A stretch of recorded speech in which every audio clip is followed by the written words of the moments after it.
Hello, my name is Donovan. I am a below the elbow amputee, and I'm basically starting a YouTube channel to just kind of give everybody an insight as to what it's like to be an amputee, what I'm going through. I don't see a lot out there when it comes to arm amputations, so I've kind of winged a lot of things. I've joined some Facebook groups. I've met some people through there that have kind of given me some advice and given me some information as to what they've gone through and all that kind of stuff. And there's just not a lot out there. There's a lot of leg amputations. Has, a lot of diabetes kind of things going on, diseases. Mine was a traumatic accident. I basically rolled over a side-by-side and crushed my arm. And I'm just going to start from the beginning, kind of give everybody the story as to what happened, and we'll kind of go from there. And if you want to fast forward through this, feel free to fast forward to the more interesting stuff. But some people might be interested in this. So basically July 4th weekend, we were out with our family camping, and we all brought out our motorcycles, side-by-sides, four-wheelers, and my in-laws had a side-by-side. I feel bad about that.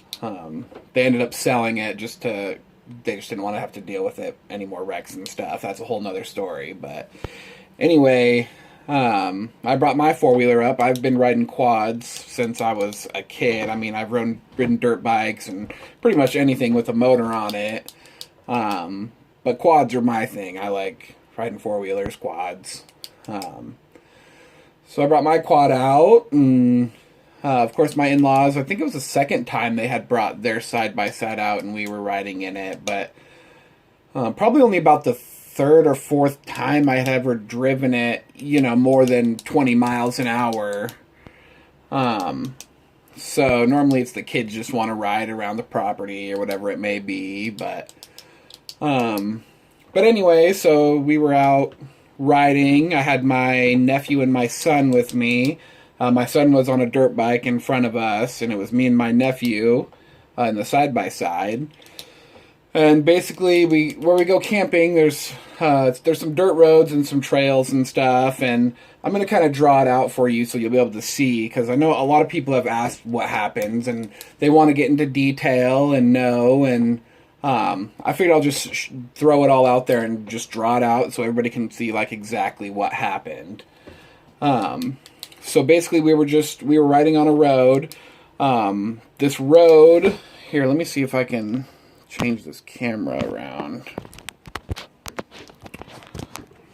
I might just have to do it like this. Let me get a fat marker.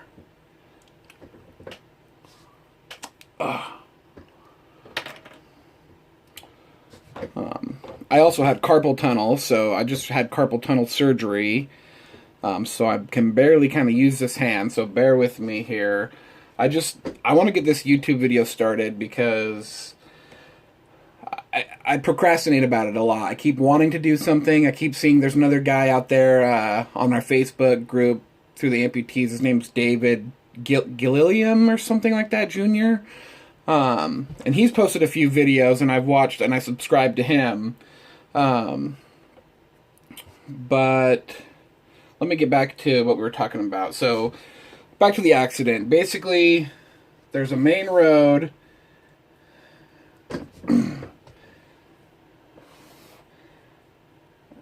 And I'll kind of show you this. So there's this main road. We'll just say that's the main road. And then, let's see if I can do this at the same time, so you can kind of see.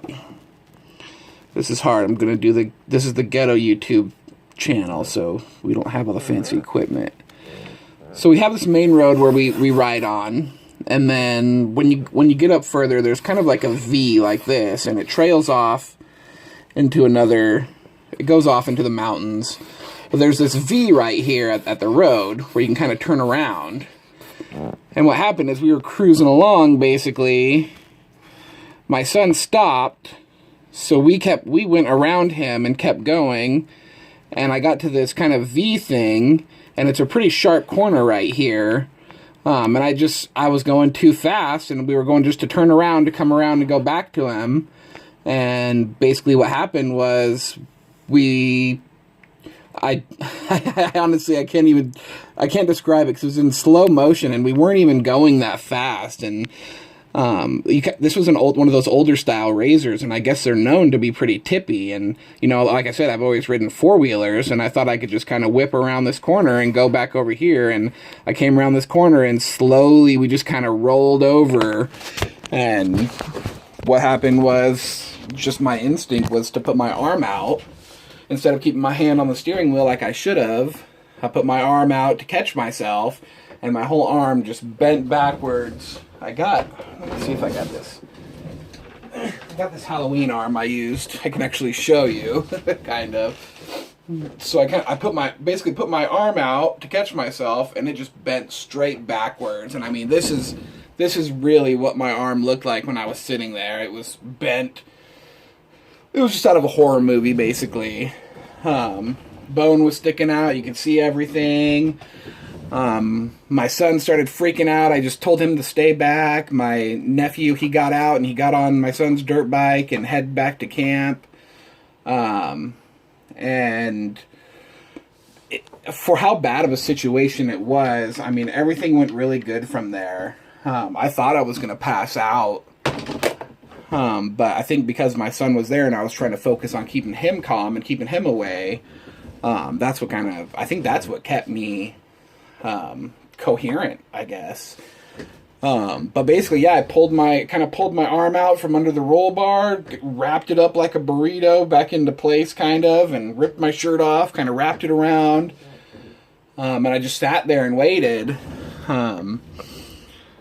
And luckily my brother-in-law, he had just bought a new truck, so he had OnStar, and he got on OnStar right away. And like I said, it couldn't have gone better from there. The ambulance was there super quick.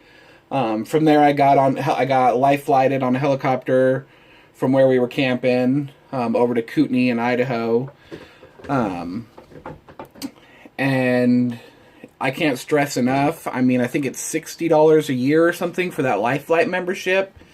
And it was well worth it. Luckily, I mean, we had just renewed probably 2 or 3 weeks before this accident happened, after letting ours expire for a couple months. And I mean, that alone was a $30,000-$40,000 bill. So, if you don't have Life Flight, I totally suggest getting it. But from there, it was basically, they took me to the hospital. They woke me up, said, you know, there's nothing we could do for your arm. We're going to have to amputate it. There was too much trauma. And it was hard to accept, but it had to be done. There was nothing we could do. So it was just moving on and staying positive from there, really.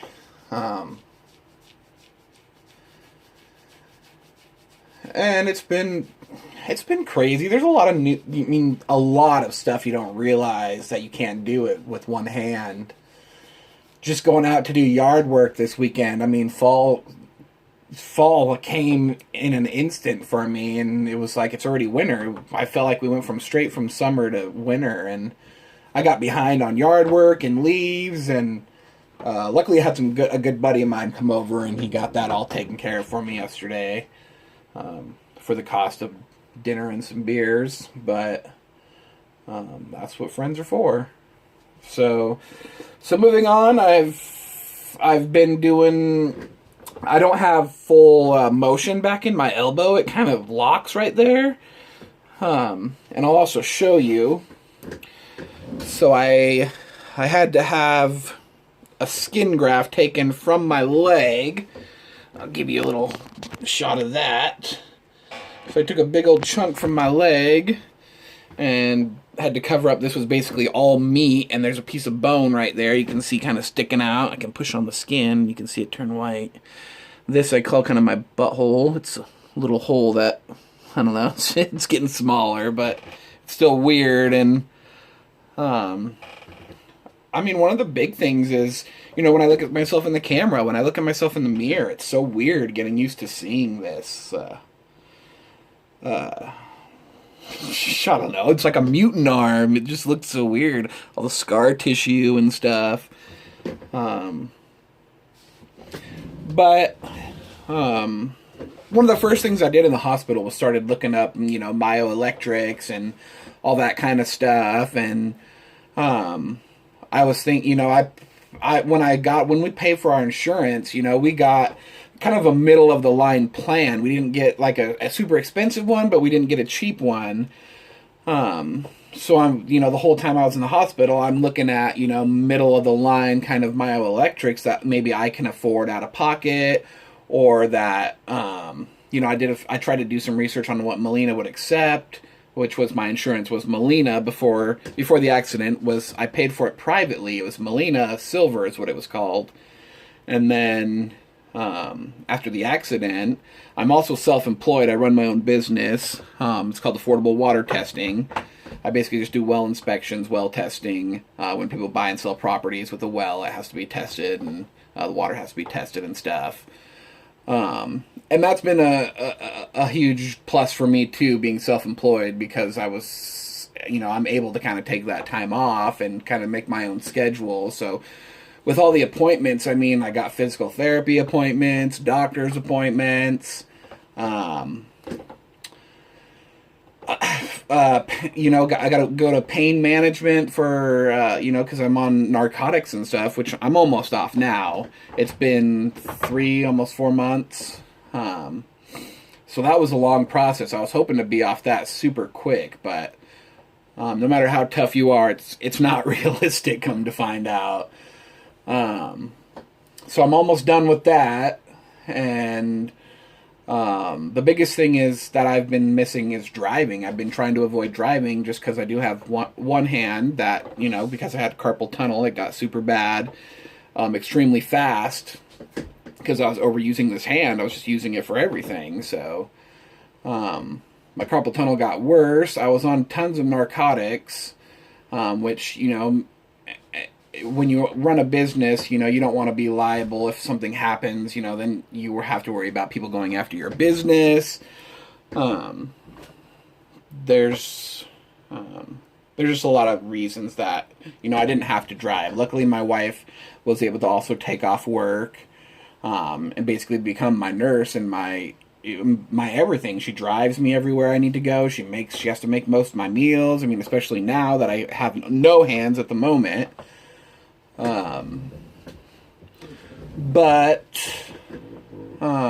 Sorry, I get off track. I'm on gabapentin, and if any of you take gabapentin, I'm sure you know what the side effects are. It makes your brain like mush. I get off subject so easily, and I start slurring my words and rambling, and it's a bad drug to be on, I come to find out. And I've tried Lyrica lately, which is the alternative, but it seems like that's giving me really bad headaches.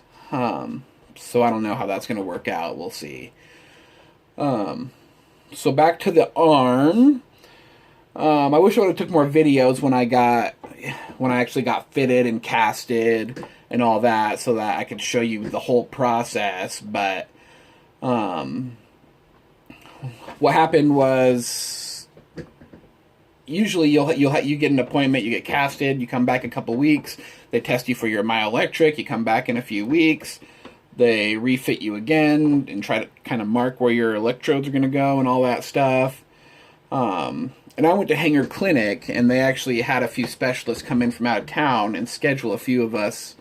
There was a couple of us that came in all at the same day, and that way the whole team could all be there, and we could see everything and what they had to offer, and they could all give us advice and kind of work as a team to tell us which road we should go down. And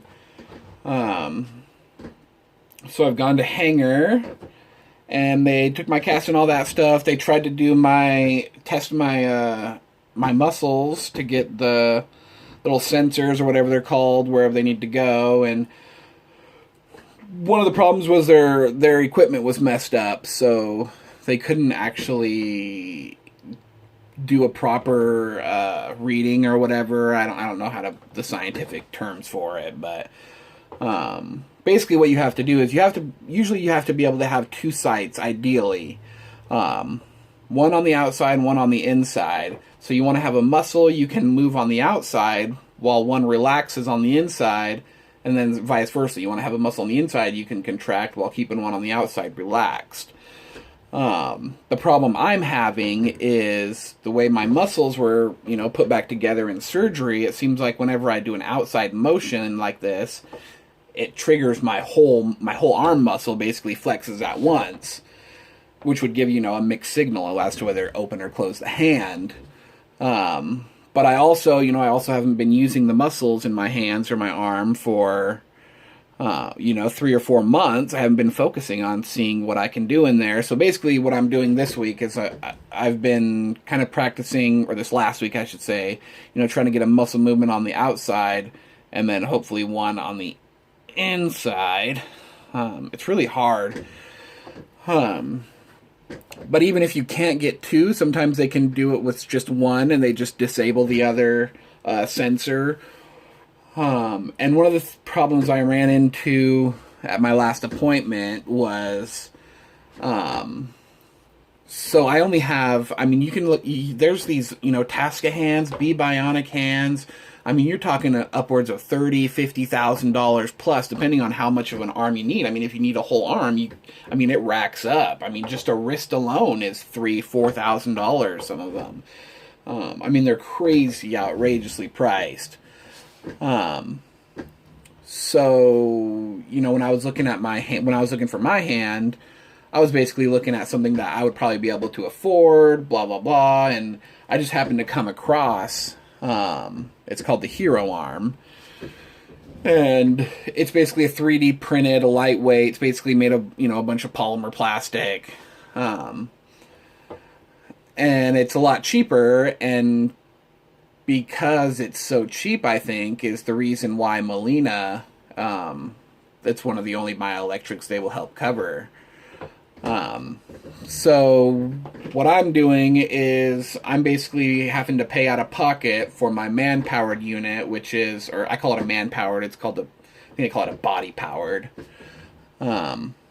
which that is going to be between $5,000 and $7,000, I believe.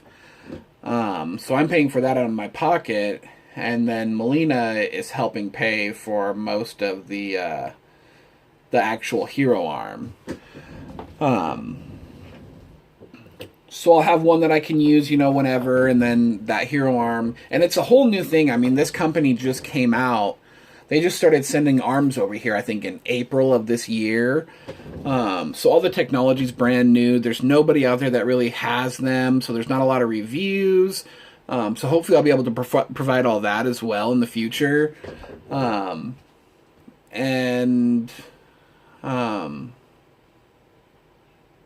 Yeah, sorry, it's brain mush again. Yeah. So I'm getting the man-powered, or the body-powered, and the myoelectric at the same time, so that I have one of each. So I'll be able to kind of, also be able to kind of tell you the differences between the two. And the body-powered unit is, that's basically one that I can really beat up, that I can take to work. I get, I deal with water, so I can get it wet and stuff and not have to worry about it. And yeah, I'll be posting videos on that when I start doing that as well, and I'll show you everybody kind of how those work and what I go through. But in the meantime, I just wanted to get this started, kind of get my my story out there, let you know what my intentions are, and it's going to be a slow, kind of long process. It's only every couple of weeks that, I'll probably have an appointment for this. And then the Hero arm once I order. So my man-powered, it'll probably be, you know, a couple weeks before I get that. But the actual Hero arm, it's made over in the UK and then shipped over here. So what they do is they take a cast of my arm, which they already did. They'll send that cast over to the UK where this company is called Open Bionics. And what they'll do is they'll use that cast to basically make the Hero arm and 3D print it around that. And then it actually is going to be about, it could be anywhere from 6 to 10 weeks. So we'll see. I mean, I'll keep you updated, of course, as to what's happening, but yeah, and I'm thinking back now to this little drawing I made. You probably couldn't see it, but if you have questions or whatever, you can ask them or put them in the comments or whatever you need to do. A couple other things I wanted to touch base on. I'm going to get up and walk out to the kitchen here, because there are some things right away that I realized I couldn't do. One, I was having problems cutting stuff, and so I got this little guy, because I eat steak, because I am a man. Where can I put this? I'm just going to leave it there. You're going to be kind of under the cupboard a little bit. Was this guy. I got it off Amazon. I think it was like only $10. I mean, it's super heavy and super sharp. And cutting steaks, I mean, so when you're eating steak, I can't use two hands, so I basically can use this to kind of chop down, and then you just roll it. It's like a ulu, is what they call them. And I got a bigger one that I bought. I was hoping to be able to use to cut cheese and meat and stuff. It's really only good for pizza, probably. This little super sharp one is actually, I can use it for other stuff too if I need to cut. Just because it is razor sharp too. But it's also super, super heavy. You can tell it's good quality. But those were both between $10 and $15. And I highly recommend those if you are missing an arm. Another thing I had a problem with right away was bathing. So I'm gonna pop you into the bathroom here and put you right here. And so you need something like this. And I've heard people getting loofahs or whatever. I got this little scrubby thing, and mostly it's because, you can't really wash it's hard to wash your armpit or wherever. Normally, you'd use this hand to wash that armpit, this one to use that one, and so now I got this for the hard, the hard to reach areas, and it works out all right. It was the same thing. I get everything pretty much off Amazon. I'm bad at that, getting on Amazon and browsing and buying a bunch of stuff that I needed it, so. But that, for now, I think that's all I have. If I think of anything else, or I'll kind of just post more videos. This was just kind of just to get started. So I'll post more videos as I think of, things that I come across that could maybe help somebody else out. Because like I said, I'm constantly always looking for help, and other people in my situation, trying to get advice on how to do things. And honestly, I think it's just a matter of waiting until I get my actual prosthetic, and I'll be able to do a lot more, get back to doing normal things. Like mowing my lawn. I couldn't mow my lawn the other day. I couldn't, I went to grab a wheelbarrow, and it's you don't even think about, those kind of things. And, I was at the bar one night with my buddies, and I'm like, oh, let's go play some pool. And then I walk up and grab a pool stick, and it's oh, wait, all right. Well, I figured out, I'd basically use the crease of my elbow. But there's just a lot of things out there that you run across every day that I can't even think of them right now, and it does make life a lot harder. When you do, 100 things a day that are 10 times harder than they used to be, I mean, it makes your life 1,000 times harder, it seems like. But, so I'm like I said, I'm always looking for hacks or, life hacks, as they call them. So if whatever I find, I'll kind of put on here and let you know, and hopefully I can help somebody out. There's got to be somebody else out there that's going through kind of the same thing. And I don't like posting videos of myself. I'm not the most handsome looking guy, but it needs to be out there. People need to put it out there, and it helps other people out. And if I have to step up and be one of those people, I mean, so be it. I mean, I don't have a problem doing it, especially since I'm not working too much right now. I don't have a whole lot of stuff, I have to do. I'm in bed a lot, especially with only having, a half of a hand basically right now. So I think we'll end it there. I'll kind of keep you updated on all my prosthetics and how those go, and